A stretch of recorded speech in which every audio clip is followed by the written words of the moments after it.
best possible experience for third-party sellers and, thus, retail customers, without the delays and compromises that might otherwise have been experienced. Not incidentally, Rossman relates he was hired after 23 interviews by Amazon team members, although he says many sessions focused more on brainstorming how best to launch the third-party business, which presumably was another way to judge Rossman as a potential leader. The third-party business today is more than 50% of Amazon's retail business. Business platforms at Amazon not only allow Amazon to sell products, but as Rossman points out, are enablers of individuals and other businesses. The retail platform enables third-party sellers, and for books, writers. AWS not only allows software developers and businesses to use Amazon's vast computer and software systems, but to build their own systems on top of it, and, like Netflix, to compete with Amazon. By empowering entrepreneurs, they enable growth for thousands of individuals and small businesses, and build virtuous cycles much the same way as the Amazon flywheel itself. Rossman wisely points out that healthcare is likely one of Amazon's next big platforms. Rossman has added a new preface that urges Amazon and other companies to pay more attention to constituencies beyond customers and shareholders, a golden rule to do unto others as you would want others to do to you.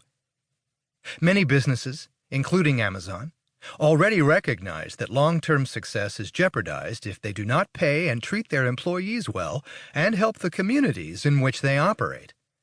This corporate awareness has been heightened in recent years, and Amazon has increased its efforts.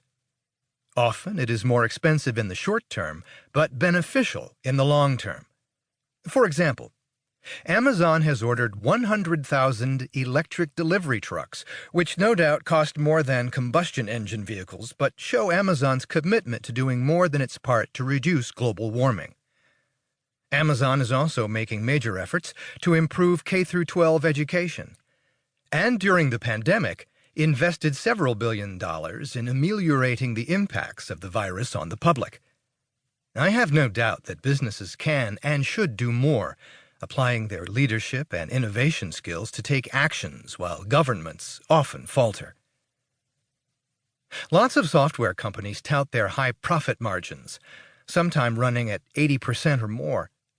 Bezos has always argued that free cash flow is more important, not only because the physical retail business is a low-margin business, but because, as he says, percentages don't pay the light bill.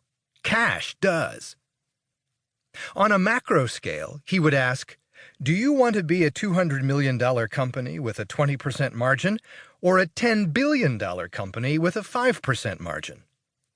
In fact, this is how Amazon has grown, by emphasizing investing for free cash flow or cash margins rather than percentage margins or short-term earnings per share.